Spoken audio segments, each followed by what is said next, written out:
When my daughter-in-law called me a burden and kicked me to the curb with nothing but an eviction notice, she thought she'd finally gotten rid of the dead weight in their perfect little family.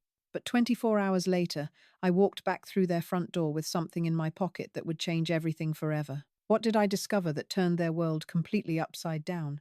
My arthritis flares up as I grip the eviction notice, the paper crinkling under my shaking fingers while I sit in Tony's spotless kitchen. The smell of fresh coffee fills the air, but my stomach churns too much to even think about eating the breakfast I was invited for. Pepper stands at the granite counter, her perfectly manicured nails tapping against her phone screen as she scrolls through social media, completely ignoring the tears streaming down my cheeks. My son Tony sits across from me, his eyes darting between his wife and his mother, looking like he'd rather be anywhere else in the world. "Pepper, please. I just need a few more weeks to figure this out," I whisper, holding up the notice that gives me 30 days to come up with 3 months of back rent or lose my apartment. The shame burns in my chest as I admit how far behind I've fallen since losing my job at the grocery store. At 62, nobody wants to hire someone with grey hair and slow movements, even though I can still work circles around people half my age. The unemployment checks ran out months ago, and my small savings disappeared paying for my heart medication that insurance wouldn't cover.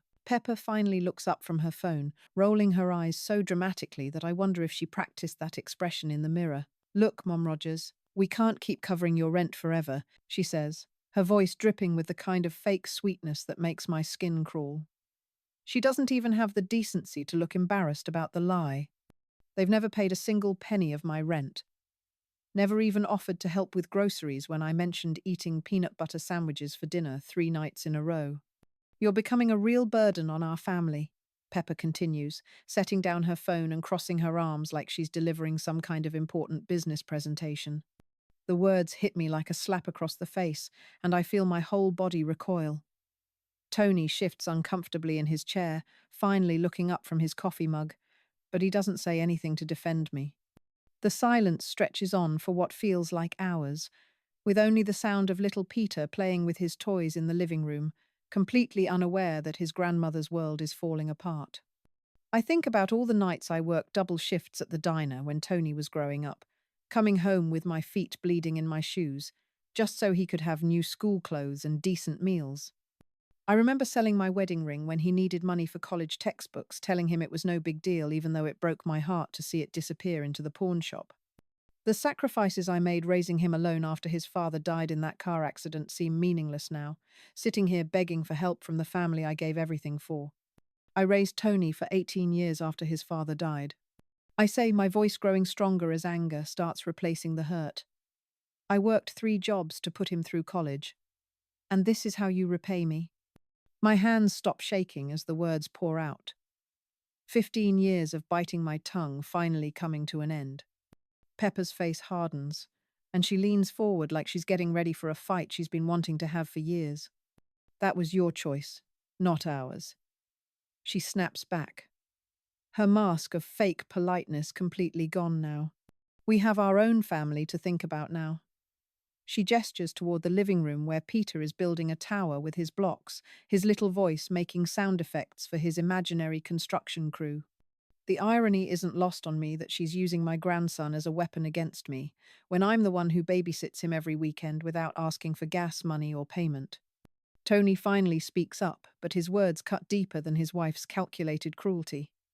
"Mom, maybe Pepper's right," he says quietly, still not meeting my eyes. "Maybe it's time you figured out how to stand on your own." The betrayal feels like a physical blow to my chest, stealing my breath and making my vision blur with fresh tears.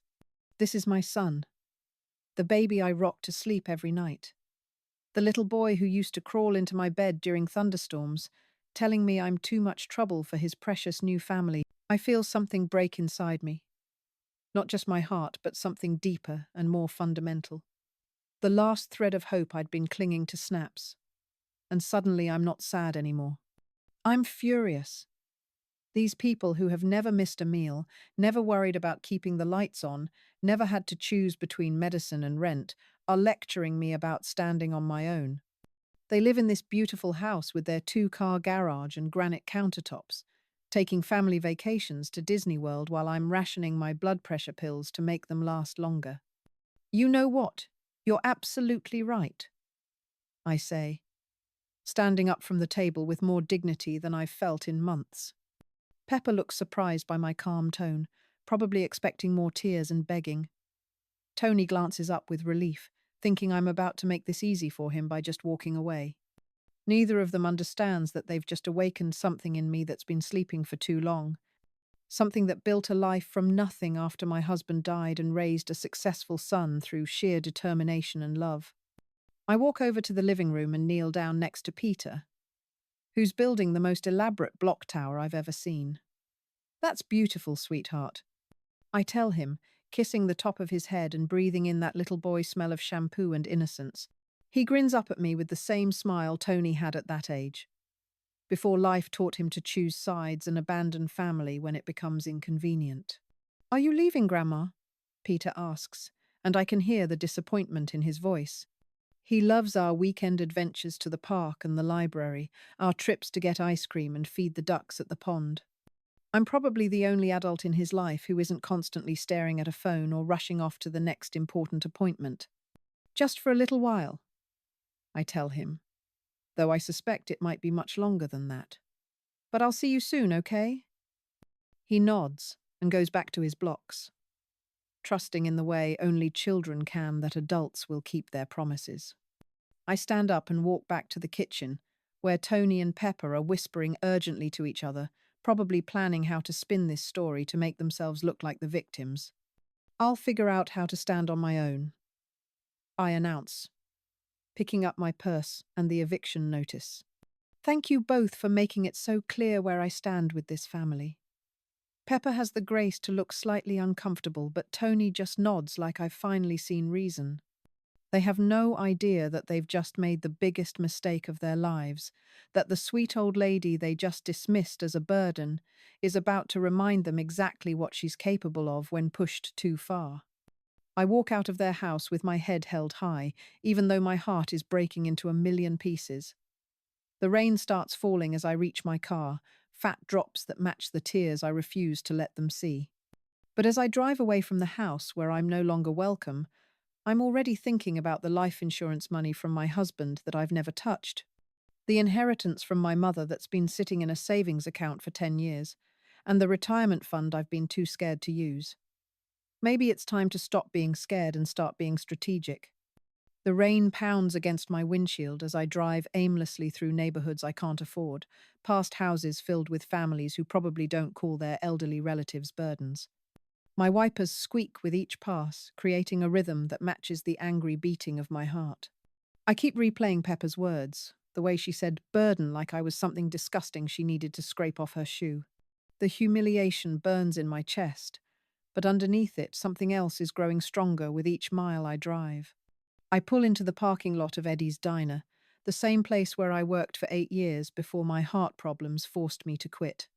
Through the rain-streaked windows, I can see my old co-workers rushing around during the lunch rush. The same controlled chaos I used to navigate with grace.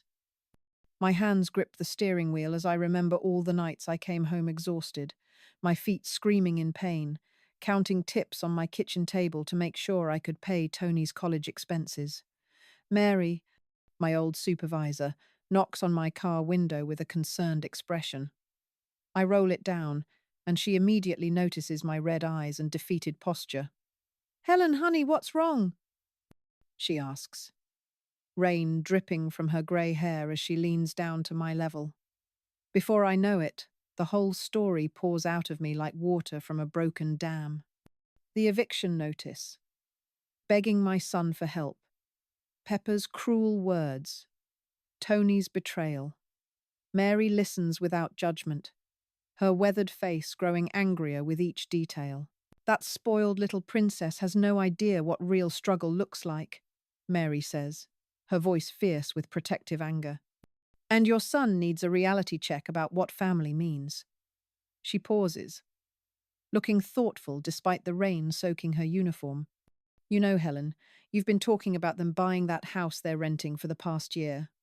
Always going on about how they'll never be able to afford it, how the landlord will probably sell it to some developer.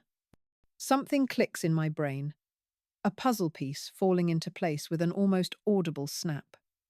That house, the beautiful three-story colonial with the wraparound porch and the big backyard where Peter plays. They've been renting it for 2 years, always complaining about the rent but loving the neighborhood, the good schools, the prestige of the address. Pepper posts pictures of it on social media, like she owns it, carefully cropping out the "for rent" sign that used to sit in the front yard. Mary, you're a genius, I say, feeling energized for the first time in months. She grins and pats my shoulder through the open window. Whatever you're planning, honey, just remember that revenge is a dish best served cold. And you've got plenty of time to let it chill. I roll up my window and drive toward the fancy part of town where Tony and Pepper live, my mind racing with possibilities I'd never considered before. The house looks even more impressive in the rain, its brick facade and perfectly manicured lawn screaming money and success. I park across the street and study it like I'm seeing it for the first time. The "for sale" sign in the front yard is small and discreet, the kind that rich people use when they don't want to advertise their business to the whole neighborhood. My heart starts pounding as I read the realtor's name and phone number, memorizing the information before I lose my nerve. I drive to the library downtown, the same one where I used to take Tony when he was Peter's age. The computers are free, and I need to do research without leaving a trail on my own ancient laptop. My fingers shake as I type in the address, and the property listing loads slowly on the old machine. 3 bedrooms, 2.5 baths, 2,400 square feet, built in 1987. Listed at $380,000, which seems impossible until I remember that I've been poor for so long I've forgotten what things actually cost. I spend 2 hours researching everything I can find about the house, the neighborhood, and the real estate market. Property values have skyrocketed in this area over the past 5 years, turning modest family homes into luxury investments. The house Tony and Pepper rent would have sold for maybe $200,000 when they first moved in, but now it's worth nearly twice that. No wonder they feel trapped, paying rent on a house they'll never be able to buy. My next stop is the bank, where I sit across from a financial advisor named Jennifer, who looks young enough to be my granddaughter. She pulls up my accounts on her computer, and I watch her eyebrows rise as she sees numbers I'd forgotten I had. The life insurance payout from Robert's death 20 years ago, invested conservatively and growing slowly but steadily. My mother's inheritance from when she passed 5 years ago, money I never touched because it felt wrong to spend it on myself. My retirement account that I've been contributing to for 40 years, even when it meant eating ramen noodles for dinner. Mrs. Rogers, you have quite a bit more than you realized, Jennifer says, her voice respectful in a way that surprises me. Between all your accounts, you're looking at approximately $400,000 in liquid assets. The number hits me like a physical blow. I've been living like a pauper, rationing my medications and skipping meals while sitting on enough money to buy my son's house outright. What would I need to make a cash offer on a property? I ask, trying to keep my voice casual. Jennifer's eyes light up with professional interest. Cash offers are very attractive to sellers, especially if they need to close quickly.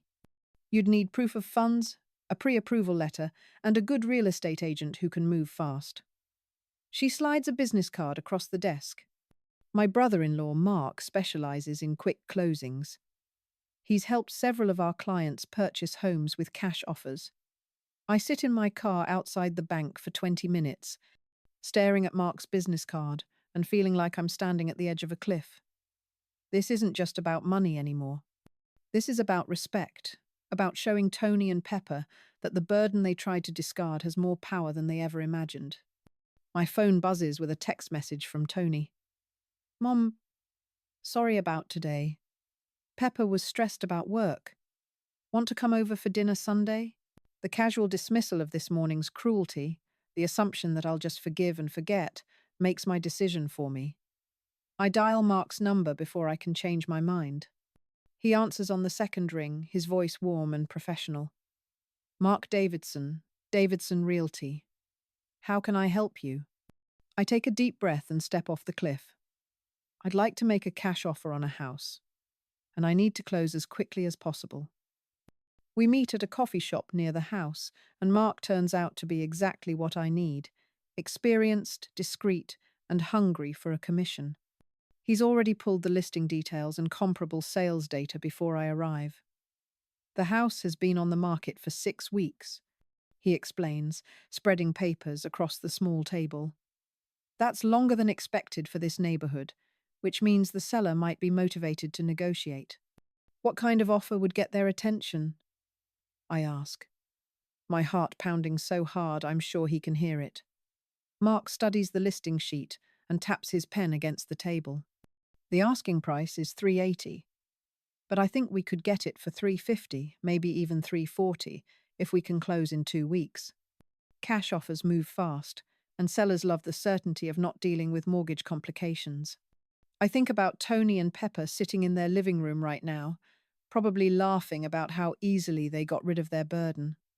They have no idea that their landlord has been trying to sell the house they love for over a month, or that their discarded mother-in-law is about to become their new landlord. The irony is so perfect it almost makes me laugh out loud. Let's make an offer for $350,000, I say, surprised by how steady my voice sounds. But I have one condition that's non-negotiable. Mark looks up from his papers with professional curiosity. The current tenants have to be allowed to stay under the same lease terms, at least initially. I don't want them displaced during the transition. He nods approvingly, probably thinking I'm just a kind-hearted old lady who doesn't want to disrupt a family's life. That's very considerate, Mrs. Rogers. Most investors would have cleared out the tenants immediately to raise the rent or sell it again. If he only knew that those tenants are my son and daughter-in-law, and that I'm not being considerate at all. I'm being strategic. They called me a burden, and I'm about to show them what a real burden looks like. Mark makes the call to the listing agent. While I sit there, my hands folded in my lap like I'm praying. In a way, I suppose I am. I'm praying for strength, for courage, and for the sweet satisfaction of watching Pepper's face when she realizes that her burden has just become her landlord. The conversation seems to go on forever, but finally Mark hangs up with a huge grin on his face. They accepted your offer, Mrs. Rogers. $350, 2-week closing. And they're happy to keep the current tenants in place. Congratulations, you just bought yourself a house. The words wash over me like warm water, and for the first time in months, I feel truly powerful. I'm not a burden anymore. I'm a property owner, a landlord. And most importantly, I'm a woman who just turned the tables on the family that tried to throw her away. As I drive home to my little apartment, the eviction notice still sitting on my passenger seat, I allow myself a small smile. Tony and Pepper have no idea what's coming their way. They think they've solved their problem by getting rid of their burden, but they've actually created a much bigger problem for themselves. And I can't wait to see their faces when they find out exactly who their new landlord is. 2 weeks pass like lightning, and I'm sitting in Mark's office signing papers that will make me the owner of my son's house. My hands barely shake now as I write my signature across document after document, each one sealing Tony and Pepper's fate without them having the slightest clue. The title company representative, a serious woman named Mrs. Chen, slides the final deed across the mahogany table with a satisfied smile. Congratulations, Mrs. Rogers. You are now the official owner of 47 Maple Street. The keys feel heavy in my palm, like they carry the weight of 15 years of sacrifice and humiliation that are about to be repaid in full. Mark shakes my hand and promises to handle all the paperwork with the county records office, ensuring that the property transfer is completely legal and binding. I've learned more about real estate law in the past 2 weeks than I ever thought possible, spending hours at the library researching tenant rights, landlord responsibilities, and exactly what I can and cannot do as the new property owner. Knowledge is power, and I intend to wield that power carefully and completely within the bounds of the law. My phone buzzes with a text from Tony as I walk to my car. Mom, want to come over for dinner tonight? Pepper made your favorite pot roast. The irony almost makes me laugh out loud. Pepper has never made pot roast in her life, and she certainly doesn't know what my favorite anything is. This is clearly Tony's clumsy attempt to smooth over the disaster from 2 weeks ago, probably because his guilty conscience is finally catching up with him. I text back immediately. I'll be there at 6. We need to talk. I spend the afternoon at my lawyer's office, a kind man named Mr. Peterson who specializes in landlord-tenant law. He reviews the existing lease agreement that Tony and Pepper signed with the previous owner, explaining my rights and responsibilities as the new landlord. The lease transfers with the property, he tells me, adjusting his reading glasses. You're bound by the same terms they agreed to, at least until the lease expires or you give proper notice for any changes. I nod thoughtfully, already planning my next moves with the precision of a chess master. However, Mr. Peterson continues, you do have the right to inspect the property with proper notice, collect rent according to the lease terms, and enforce all existing rules and regulations. If they violate the lease in any way, you have grounds for eviction. He slides a packet of legal forms across his desk. These are standard notices and documents you might need. I'd recommend keeping detailed records of all interactions with your tenants, just in case things get complicated. At exactly 6 o'clock, I pull into the driveway of my house, savoring those 2 words, more than I ever thought possible. The landscaping looks immaculate, which makes sense since Tony has always been particular about appearances. The irony that he's been maintaining my property for the past 2 years isn't lost on me. I walk up to the front door with my keys jingling softly in my pocket, each small sound like a symphony of sweet revenge about to unfold. Pepper opens the door with her usual forced smile, but I can see the tension around her eyes. She's clearly still uncomfortable about our last conversation, probably worried that I might cause a scene in front of Peter. Hi, Mom Rogers. Come on in. Dinner smells amazing, doesn't it? She leads me toward the kitchen, chattering nervously about the weather and Peter's upcoming school play, filling the silence with meaningless words because she doesn't know how to address the elephant in the room. Tony is helping Peter with homework at the kitchen table, the same table where they broke my heart 2 weeks ago. The smell of pot roast fills the air, though I suspect it came from the expensive prepared food section of the grocery store rather than Pepper's kitchen skills. Hey, Mom, Tony says, standing up to give me an awkward hug. Thanks for coming. I know things got a little heated last time, and we wanted to clear the air. I settle into the same chair I occupied during my humiliation, but this time I feel completely different. The power dynamic has shifted so dramatically that I almost feel sorry for them. Almost. Actually, I have some news that affects all of us, I announce, pulling the property deed from my purse and placing it carefully on the table. The legal document looks official and intimidating against the cheerful placemats, like a bomb disguised as paperwork. Pepper glances at the document with casual curiosity, probably assuming it's something related to my eviction or housing search. Tony picks it up first, his eyes scanning the legal language with growing confusion. I watch his face transform from puzzlement to shock to complete disbelief as the reality sinks in. Mom, what is this? He whispers, his voice barely audible over the sound of Peter practicing his multiplication tables in the background. It's the deed to this house, sweetheart, I say calmly, enjoying every second of his stunned expression.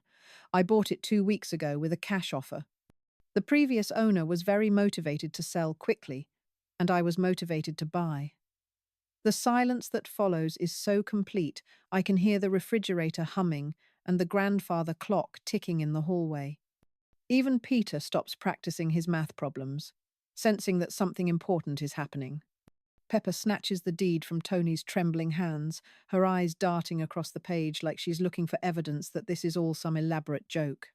But legal documents don't lie, and the official county seal makes it impossible to deny. This is impossible, she says, her voice rising with panic. You don't have this kind of money.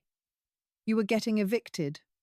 Her perfect composure cracks completely, revealing the ugly truth beneath her polished exterior. That's the funny thing about being called a burden. I reply, my voice steady and calm. It makes you take a hard look at your finances and realize exactly what you're worth. I lean back in my chair, feeling more comfortable in this house than I have in years. Turns out that 30 years of marriage to Tony's father, plus my mother's inheritance, plus my retirement savings equals exactly enough to buy this beautiful home.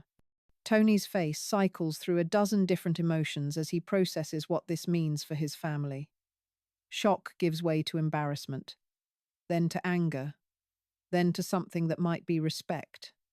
He's finally starting to understand that his mother isn't the helpless old woman he thought he could dismiss so easily. The eviction notice, he says slowly. What about your apartment?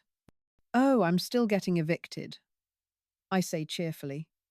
But it turns out I don't need that apartment anymore. I'm thinking about moving into the guest room upstairs. After all, it's my house now. Pepper makes a choking sound, like she's trying to swallow a scream, and Tony just stares at me with his mouth hanging open. The transformation from burden to property owner has happened so quickly they can't process it.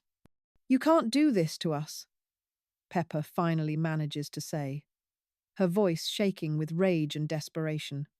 We have rights. We have a lease. She's grasping for any legal protection she can think of. But I've already done my homework. Mr. Peterson prepared me for this exact reaction, and I'm ready with my response. You absolutely have rights. I agree, pulling out a folder of legal documents that I had prepared for this moment. As my tenants, your lease with the previous owner transfers to me automatically, which means you have the same terms and protections you've always had. Rent is due on the first of every month, $2,800, and I'm afraid the lease doesn't include any family discounts. The number hits them like a physical blow. $2,800 a month is a fortune for most people, but they've been paying it for 2 years without complaint because they love this house and this neighborhood. Now they're faced with paying that same amount to the woman they called a burden. And the irony is so perfect it takes my breath away. We need to think about this, Tony says quietly, and I can see him doing mental calculations. Without my help, which they've made clear they don't want, they're trapped paying rent to their own family member. The woman they tried to discard now holds their housing security in her hands, and we all know it. Peter looks up from his homework with innocent curiosity. Grandma, does this mean you're going to live with us? His sweet voice cuts through the adult tension like a knife, and I feel my heart soften despite everything his parents have put me through. This little boy has done nothing wrong, and I won't let him suffer for his parents' mistakes. We'll see, sweetheart, I tell him, reaching over to ruffle his hair. But I'll definitely be around more often. Is that okay with you? His face lights up with genuine joy, and he nods enthusiastically. At least one person in this family is happy about my new role as landlord. Pepper excuses herself from the table, claiming she needs to check on dinner, but I can see her hands shaking as she opens the oven. The pot roast is clearly store-bought, just as I suspected, but I don't call her out on the lie. I have bigger battles to fight now, and pointing out her domestic failures seems petty compared to the war I've already won. Tony sits in stunned silence, occasionally glancing at the deed like he's hoping it will disappear if he stares at it long enough. The son who told me to stand on my own 2 weeks ago is now faced with the reality that I've done exactly that, and his new standing ground happens to be land that I own. The tables haven't just turned, they've been completely rebuilt with me at the head. Pepper storms back from the kitchen carrying a serving platter like it's a weapon, her face flushed red with anger and humiliation. The store-bought pot roast sits between us like an elephant in the room, nobody acknowledging that this elaborate dinner was clearly thrown together at the last minute to butter me up. She slams the platter down harder than necessary, making the gravy slosh over the sides and stain her pristine white tablecloth. So what's your plan here, Mom Rogers? She asks, her voice dripping with sarcasm and barely controlled rage. Are you planning to evict us out of spite? I take my time cutting a piece of the pot roast, chewing slowly while she waits for my answer. The meat is actually quite good, though I'd never give her the satisfaction of saying so. Evict you? I say finally, dabbing my mouth with the cloth napkin. Why would I evict good tenants who pay their rent on time and take care of the property? The word tenants hangs in the air like a sword, and I can see both Tony and Pepper flinch at the reminder of their new status in this house. Tony finds his voice, though it comes out smaller than usual. Mom, this is insane. We're family. You can't treat us like strangers who just rent from you. There's a pleading quality to his words that reminds me of when he was a little boy asking for a later bedtime. But those days of maternal softness are over, burned away by 2 weeks of careful planning and the memory of being called a burden in this very room. Family. I repeat slowly, like I'm tasting the word for the first time. That's interesting, Tony. 2 weeks ago, your wife made it very clear that I was a burden to this family. Now you want to claim family status when it's convenient for you. I reach into my purse and pull out the rental agreement that Mr. Peterson helped me draft, sliding it across the table toward them. This is your new lease agreement. Same terms as before, but now you're paying me instead of some stranger. Pepper's eyes scan the document with the intensity of a lawyer looking for loopholes. Her real estate background means she understands contracts better than Tony, and I can see her face growing paler as she reads each clause. This is a standard residential lease, she says slowly, like she can't believe what she's seeing. You've made this completely businesslike. No family considerations, no special terms, nothing that acknowledges our relationship. Exactly, I say, taking another bite of pot roast. You wanted me to stand on my own, so I did. You didn't want a burden in your family, so now you have a landlord instead. It's amazing how quickly things can shift when you get exactly what you ask for. The satisfaction in my voice is unmistakable, and I don't bother trying to hide it. They deserve to squirm after what they put me through. Little Peter looks back and forth between the adults, clearly sensing the tension even though he doesn't understand the legal implications. Grandma, are you going to live in our house now? He asks with the innocent curiosity of a 7-year-old. His question cuts through the adult drama and reminds everyone that there's a child caught in the middle of this family war. This is my house now, sweetheart, I tell him gently, my voice softening for the first time since I arrived. But your mummy and daddy have a lease that lets them live here too. Think of it like I'm the captain of the ship, and they're very important passengers. Peter nods solemnly, accepting this explanation with the adaptability that children possess.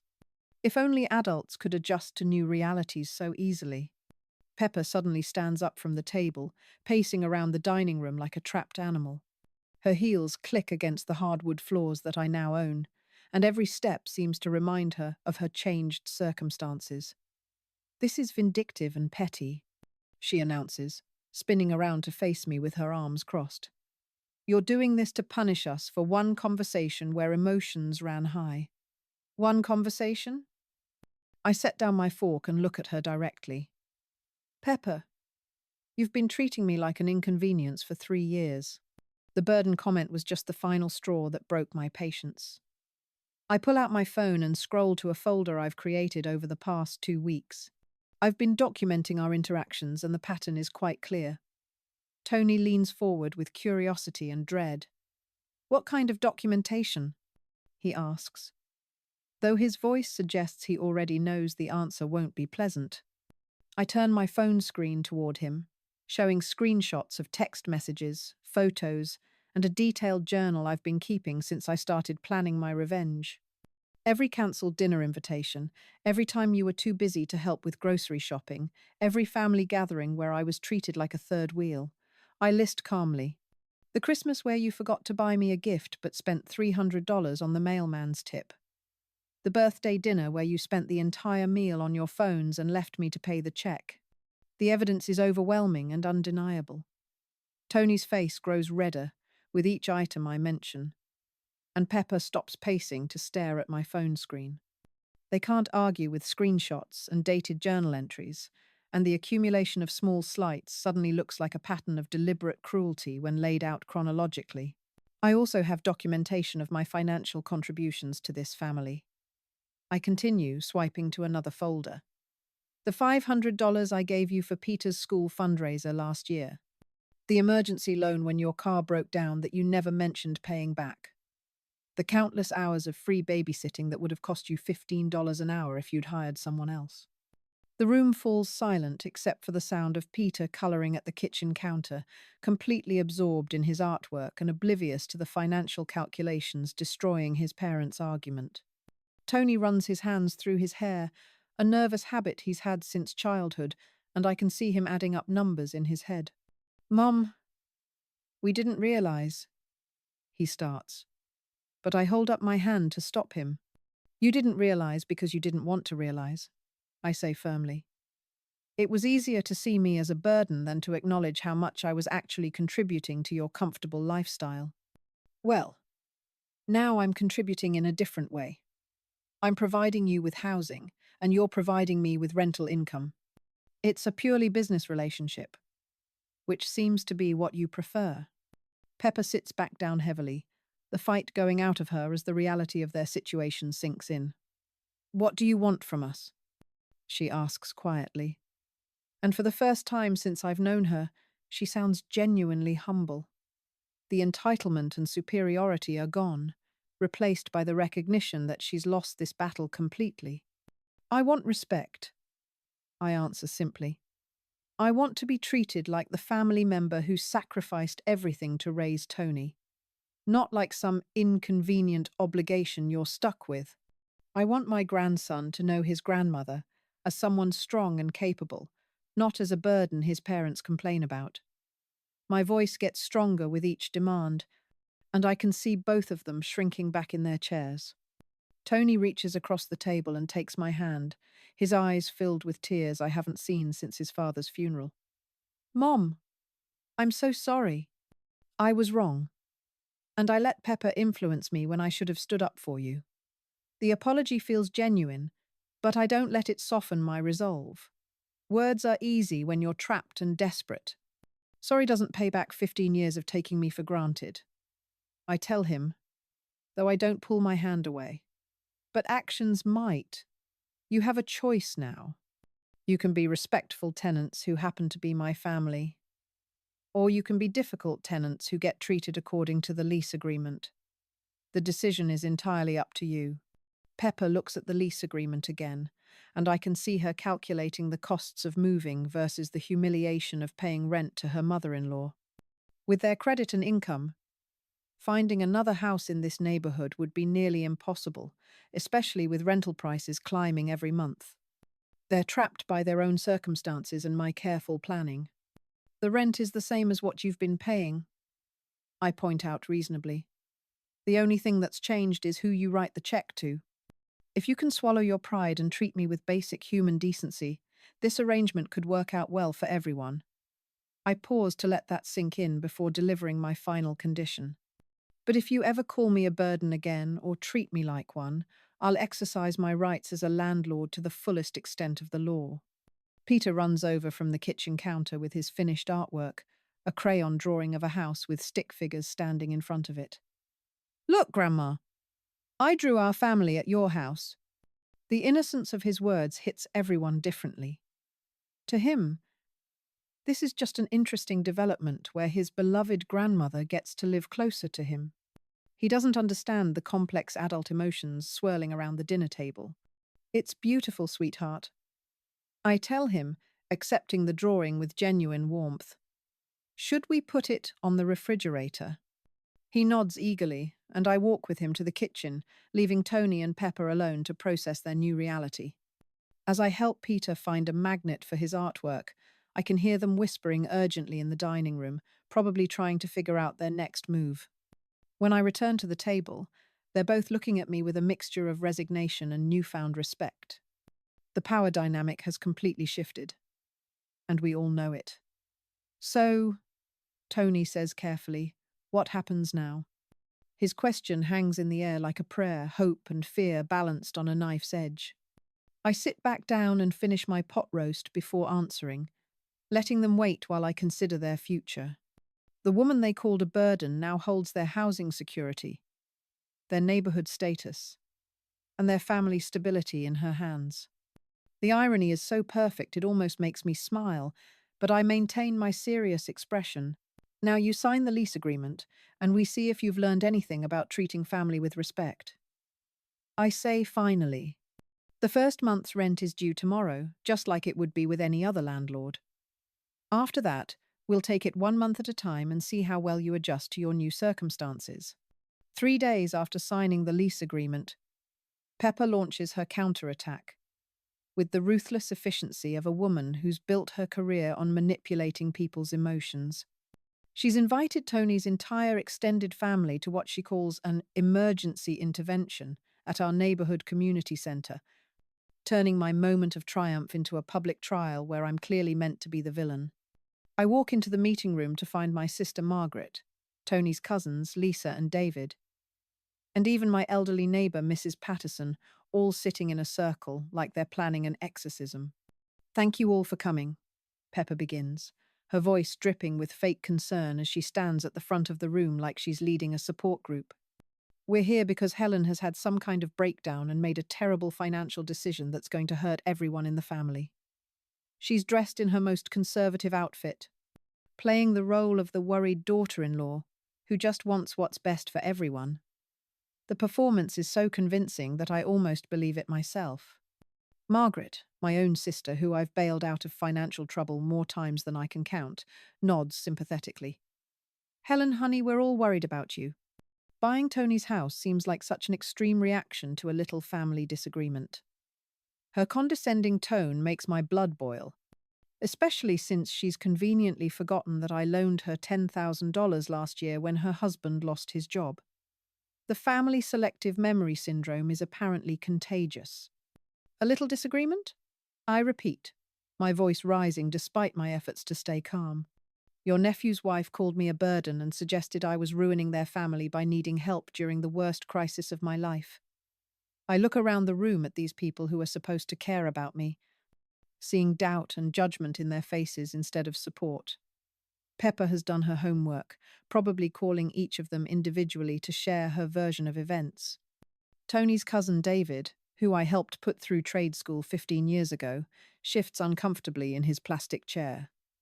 Aunt Helen, maybe you misunderstood what Pepper meant. She's been under a lot of stress with work and the kids.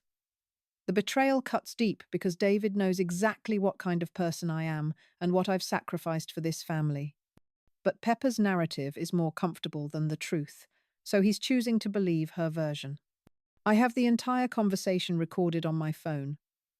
I announce, pulling out my device and setting it on the table between us. The room falls silent as I explain how I've been documenting family interactions for months, building a case that I never thought I'd need to use. Would you like to hear exactly what was said, or would you prefer to keep making assumptions based on Pepper's version of events? The offer to play the recording shifts the power dynamics immediately. Pepper's face goes pale because she knows exactly what's on that audio file, and it's not going to support her narrative of the stressed daughter-in-law dealing with an unreasonable mother-in-law. Tony looks like he wants to disappear into the floor, probably remembering his own shameful role in that kitchen confrontation. Mrs. Patterson, who's known me for 20 years, speaks up with the authority of age and experience. Helen, dear, I think we should hear what really happened before we make any judgments. Her support gives me courage, and I press play on the recording, letting my family hear Pepper's cruel words and Tony's cowardly agreement in their full, unedited context. The audio plays for 3 excruciating minutes, and I watch each face in the room transform as they hear the real conversation. Margaret's expression shifts from concern to horror as she realizes how badly Pepper treated me. David's defensive posture crumbles when he hears Tony tell his own mother that maybe it's time she figured out how to stand on her own. By the time the recording ends, the room is so quiet, I can hear the air conditioning humming in the ceiling. Well, Margaret says slowly, her voice barely above a whisper, that certainly changes things. She's looking at Pepper with undisguised disgust, and I can see the family alliances shifting in real time. The woman who was leading this intervention 5 minutes ago is now isolated and exposed, her carefully constructed narrative demolished by the truth. Pepper tries to salvage the situation with desperate damage control. You can't just record private family conversations and use them against people, she protests, but her voice lacks conviction. That's a violation of trust and privacy. She's grasping for moral high ground that she lost the moment she called her elderly mother-in-law a burden. And everyone in the room knows it. Trust. I stand up slowly, feeling the weight of every person's attention focused on me. Let's talk about trust, Pepper. You trusted that I would never stand up for myself. You trusted that my family would automatically take your side without hearing my story. You trusted that calling me a burden would make me disappear quietly without causing any trouble. I paused to let each accusation sink in before delivering the final blow. The only thing you didn't trust was that I might have more resources and determination than you gave me credit for. Lisa, Tony's youngest cousin who I helped raise after her parents divorced, finally speaks up with tears in her eyes. Aunt Helen, I had no idea they were treating you like this. If I'd known, I would have said something. Her words feel genuine, unlike the calculated sympathy I've been hearing from others. And I feel a small crack in the wall of anger I've built around my heart. That's exactly the problem, Lisa. I tell her gently. Nobody knew because nobody asked. It was easier to assume I was being dramatic or oversensitive than to look at the pattern of how I've been treated. I pull out my documentation folder, the same one I showed Tony and Pepper, and spread the evidence across the community center table like a prosecutor presenting a case. The room erupts in shocked murmurs as my family sees the breadth of evidence I've collected. Photos of family gatherings where I'm clearly being ignored, screenshots of cancelled plans and forgotten birthdays, financial records showing my contributions that were never acknowledged or repaid. The cumulative effect is devastating, turning what Pepper portrayed as an overreaction into a carefully documented case of family neglect and abuse. David picks up a bank statement showing the loan I gave him for trade school, his face flushing red with shame. Aunt Helen, I never realized how much you've done for all of us. His voice breaks slightly, and I can see him calculating years of support and sacrifice that he took for granted. The awakening is painful but necessary, and I feel no satisfaction in watching him squirm. Margaret studies a photo from last Christmas where I'm sitting alone at the end of the table while everyone else is engaged in animated conversation. Helen, why didn't you tell me things were this bad? She asks. But we both know the answer. She was too busy with her own problems to notice mine, and I was too proud to admit how isolated I'd become in my own family. Because, I say simply, everyone was too comfortable with the status quo to want to hear about my problems. It was easier for all of you to let Pepper and Tony handle the burden of dealing with me than to examine your own behavior. The word burden lands like a slap, and I can see several people flinch at the reminder of how I've been characterized. Pepper makes one last desperate attempt to regain control of the narrative. This is all ancient history, she declares, her voice taking on a shrill quality that betrays her panic. What matters now is that Helen has made a crazy financial decision that could hurt Tony and Peter's future. She's being vindictive and using money as a weapon to get revenge on her own family. The accusation hangs in the air for a moment before Mrs. Patterson, bless her soul, starts laughing. Not a polite chuckle, but a full-belly laugh that echoes through the community centre and breaks the tension like a hammer shattering glass. Vindictive? She gasps between laughs. The woman bought her son's house to keep him from being homeless, and you call it vindictive. Helen could have kicked them out immediately. Mrs. Patterson continues, wiping tears from her eyes. She could have raised the rent to market value, which would be about $600 more than they're paying now.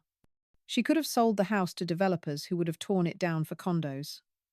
Instead, she's letting them stay at the same rent with the same lease terms.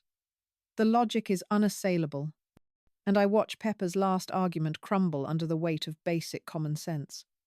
Tony, who has been silent throughout this entire confrontation, finally speaks up with a voice so quiet we all have to lean forward to hear him. "Mom is right," he says, not looking at his wife.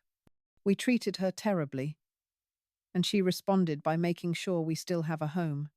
If anyone else had bought this house, we would have been evicted immediately." His admission feels like a victory, but it's a hollow one because it comes too late to undo the damage. The meeting that was supposed to be my public humiliation has turned into Pepper's complete exposure and defeat. My family members are apologizing, offering support, and expressing shame about their previous behavior. But I feel no joy in their recognition, because it only came after I proved I had power and resources. Where were these people when I was just a struggling elderly woman who needed help? As the meeting breaks up with promises of better communication and family support, I realize that something fundamental has shifted in my relationships with these people. They don't see me as a burden anymore, but they also don't see me as the same person I was before. I've become something new, a family member with power, resources, and the willingness to use both when pushed too far. Pepper leaves without speaking to anyone, her humiliation complete, and her influence over family narratives destroyed. Tony lingers behind, clearly wanting to talk, but I'm not ready for that conversation yet. The taste of victory is bitter when it comes at the cost of destroying family relationships that should have been based on love and respect from the beginning. 6 months later, I'm sitting in my beautiful garden behind the house that is undeniably mine, watching Peter play on the swing set that I had installed as my first major property improvement. The irony isn't lost on me that I'm more comfortable in this house as the landlord than I ever was as the unwelcome guest, and the transformation in family dynamics has been more dramatic than I could have imagined. Tony brings me coffee every morning without being asked. Pepper actually says please and thank you when requesting anything. And my grandson gets to see his grandmother as someone strong and independent rather than a burden his parents complain about. The rental arrangement has evolved into something unexpectedly positive, though it took months of careful boundary setting and awkward negotiations to reach this point. Tony and Pepper pay their rent on time every month, treat the property with respect, and have learned to include me in family decisions rather than working around me. The woman who was once called a burden is now consulted about everything from Peter's school activities to major household purchases because they've finally realized that dismissing my input has consequences. Pepper approaches me cautiously, carrying a plate of homemade cookies that actually smell like they came from our kitchen rather than a store package. "Mrs. Rogers, I wanted to thank you for agreeing to let my mother visit for Thanksgiving," she says, her voice containing genuine gratitude rather than the fake sweetness I remember. "I know having house guests changes the dynamic, and I appreciate your flexibility as our landlord." The formal address of Mrs. Rogers, instead of the dismissive Mom Rogers, represents a shift in respect that took months to establish.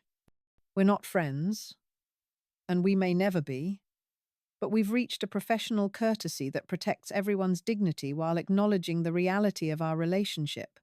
She's learned that treating me well benefits everyone in the house, while treating me poorly has immediate and uncomfortable consequences. Peter is excited to meet his other grandmother. I reply diplomatically, accepting the peace offering of cookies. And I'm looking forward to hosting a proper Thanksgiving dinner in my dining room. The emphasis on my is subtle but deliberate, a gentle reminder that this generosity comes from a position of power rather than obligation. The boundaries are clear, even when the gestures are kind. Tony emerges from the house carrying a folder of documents, his weekly ritual of updating me on property maintenance issues and household expenses. The man who once told me to stand on my own has become surprisingly attentive to his landlord's needs, probably because he's realized how much easier his life is when I'm happy with the living arrangements. "Mom, the heating system inspection is scheduled for next Tuesday, and I've got 3 quotes for fixing the front porch railing like you requested." The relationship with my son has been the most complex to navigate, balancing the roles of mother and landlord while rebuilding trust that was shattered by months of neglect and dismissal. He's genuinely remorseful about his behavior, but I've learned that remorse without changed actions is just another form of manipulation. The proof of his transformation is in these small daily courtesies and his willingness to treat me as the authority figure in this house. I'll review the quotes this evening, I tell him, settling back into my garden chair with the satisfaction of someone whose opinions actually matter. And I want to discuss updating the lease agreement when it comes up for renewal next month. I'm thinking about adding some clauses about family respect and communication standards. The suggestion makes him nervous, which is exactly the reaction I'm looking for. Peter runs over from his swing set with grass stains on his knees and pure joy on his face. Grandma Helen, can we plant more flowers next spring? Maybe some of those big purple ones you showed me in the garden magazine? His enthusiasm for our shared gardening projects has become one of the bright spots in this complicated family situation, proof that children adapt better than adults to new realities. Of course, sweetheart, I tell him, pulling him close for a hug that smells like sunshine and childhood adventures. This is our house, and we can plant whatever makes us happy.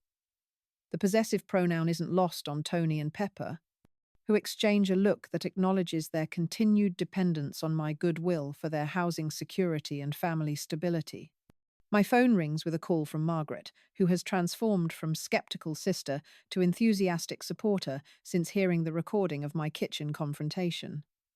Helen, I wanted to let you know that David finished paying back that trade school loan, and he's planning to send you a thank you card for helping him when nobody else would.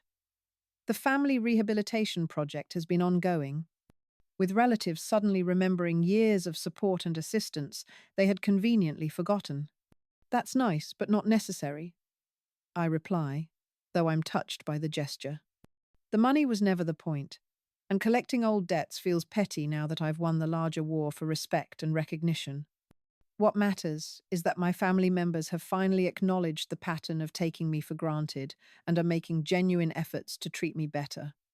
After hanging up, I notice that Pepper is still standing nearby, clearly wanting to say something more substantial than pleasantries about Thanksgiving arrangements. The nervous energy radiating from her suggests this conversation is going to be more significant than discussions about house guests and holiday meals. Is there something else you need to discuss? I ask, giving her permission to speak while maintaining the authority dynamic that governs our relationship. I wanted to apologize, she begins, her voice barely above a whisper. Just for calling you a burden, but for everything that led up to that moment. I was jealous of your relationship with Tony and Peter, and I felt threatened by how much they loved and respected you. The admission costs her something, and I can see the effort it takes to voice insecurities that she's probably never acknowledged to herself. The honesty surprises me, though I'm careful not to let my guard down completely. Pepper has shown me her capacity for manipulation and cruelty, and one moment of vulnerability doesn't erase months of calculated disrespect. Thank you for saying that, I respond carefully. But actions matter more than apologies. Show me that you understand my value to this family through how you treat me going forward. I will, she promises. And there's something in her voice that suggests she might actually mean it this time. I've learned that pushing you away only made everyone's life harder, including mine. Peter adores you. Tony needs your wisdom, and honestly, I could use your guidance too, if you're willing to share it. The request for mentorship represents a complete reversal from the woman who once saw me as competition. As the sun sets over my beautiful property, I reflect on the strange journey that brought me from eviction notice to property ownership, from family burden to respected matriarch. The house that was once Tony and Pepper's dream home has become my castle, the place where I finally learned to use power wisely and demand the respect I should have been given all along. The transformation hasn't been easy for anyone, but it's created a family dynamic based on honesty rather than convenient fiction. Tony approaches with Peter's homework folder, another small gesture that shows his commitment to including me in parenting decisions rather than working around me. Mom, Peter's teacher wants to meet with us about putting him in the gifted program. Would you like to come to the meeting? Your opinion matters to us. The invitation to participate in major family decisions represents the complete reversal of my former status as unwelcome interference. I'll review the quotes this evening, I tell him, settling back into my garden chair with the satisfaction of someone whose opinions actually matter. And I want to discuss updating the lease agreement when it comes up for renewal next month. I'm thinking about adding some clauses about family respect and communication standards. The suggestion makes him nervous, which is exactly the reaction I'm looking for. Peter runs over from his swing set with grass stains on his knees and pure joy on his face. Grandma Helen, can we plant more flowers next spring? Maybe some of those big purple ones you showed me in the garden magazine? His enthusiasm for our shared gardening projects has become one of the bright spots in this complicated family situation, proof that children adapt better than adults to new realities. Of course, sweetheart, I tell him, pulling him close for a hug that smells like sunshine and childhood adventures. This is our house, and we can plant whatever makes us happy.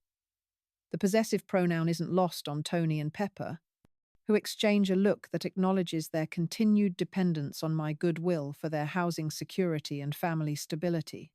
My phone rings with a call from Margaret, who has transformed from skeptical sister to enthusiastic supporter since hearing the recording of my kitchen confrontation. Helen, I wanted to let you know that David finished paying back that trade school loan, and he's planning to send you a thank you card for helping him when nobody else would. The family rehabilitation project has been ongoing, with relatives suddenly remembering years of support and assistance they had conveniently forgotten. That's nice, but not necessary, I reply, though I'm touched by the gesture. The money was never the point, and collecting old debts feels petty now that I've won the larger war for respect and recognition. What matters is that my family members have finally acknowledged the pattern of taking me for granted and are making genuine efforts to treat me better. After hanging up, I notice that Pepper is still standing nearby, clearly wanting to say something more substantial than pleasantries about Thanksgiving arrangements. The nervous energy radiating from her suggests this conversation is going to be more significant than discussions about house guests and holiday meals. Is there something else you need to discuss? I ask, giving her permission to speak while maintaining the authority dynamic that governs our relationship. I wanted to apologize, she begins, her voice barely above a whisper. Just for calling you a burden, but for everything that led up to that moment. I was jealous of your relationship with Tony and Peter, and I felt threatened by how much they loved and respected you. The admission costs her something, and I can see the effort it takes to voice insecurities that she's probably never acknowledged to herself. The honesty surprises me, though I'm careful not to let my guard down completely. Pepper has shown me her capacity for manipulation and cruelty, and one moment of vulnerability doesn't erase months of calculated disrespect. Thank you for saying that, I respond carefully. But actions matter more than apologies. Show me that you understand my value to this family through how you treat me going forward. I will, she promises. And there's something in her voice that suggests she might actually mean it this time. I've learned that pushing you away only made everyone's life harder, including mine. Peter adores you. Tony needs your wisdom, and honestly, I could use your guidance too, if you're willing to share it. The request for mentorship represents a complete reversal from the woman who once saw me as competition. As the sun sets over my beautiful property, I reflect on the strange journey that brought me from eviction notice to property ownership, from family burden to respected matriarch. The house that was once Tony and Pepper's dream home has become my castle, the place where I finally learned to use power wisely and demand the respect I should have been given all along. The transformation hasn't been easy for anyone, but it's created a family dynamic based on honesty rather than convenient fiction. Tony approaches with Peter's homework folder, another small gesture that shows his commitment to including me in parenting decisions rather than working around me. Mom, Peter's teacher wants to meet with us about putting him in the gifted program. Would you like to come to the meeting? Your opinion matters to us. The invitation to participate in major family decisions represents the complete reversal of my former status as unwelcome interference. I'd be honored, I tell him, and I mean it sincerely. This is what I wanted all along. Not power for its own sake, but recognition as a valuable family member whose contributions and opinions matter. The path to get here was harder than it should have been, but the destination has been worth every difficult conversation and uncomfortable boundary-setting session. As we all head inside for dinner, Peter between me and Tony, while Pepper holds the door open respectfully, I realize that I've accomplished something remarkable. I've transformed from the family member everyone tolerated into the family member everyone respects, and I've done it without sacrificing my values or becoming the kind of person who hurts others for sport. The burden they tried to discard has become the foundation that holds this family together, and everyone finally understands that my strength was always the family's strength, even when they were too blind to see it. The house that represents my victory feels warm and welcoming as we settle around the dinner table, four people who have learned hard lessons about power, respect, and the true meaning of family. Tomorrow will bring new challenges and negotiations, but tonight we're simply a family sharing a meal in a home where everyone knows exactly where they stand and what they owe each other. Sometimes the best revenge is building something better from the wreckage of what came before.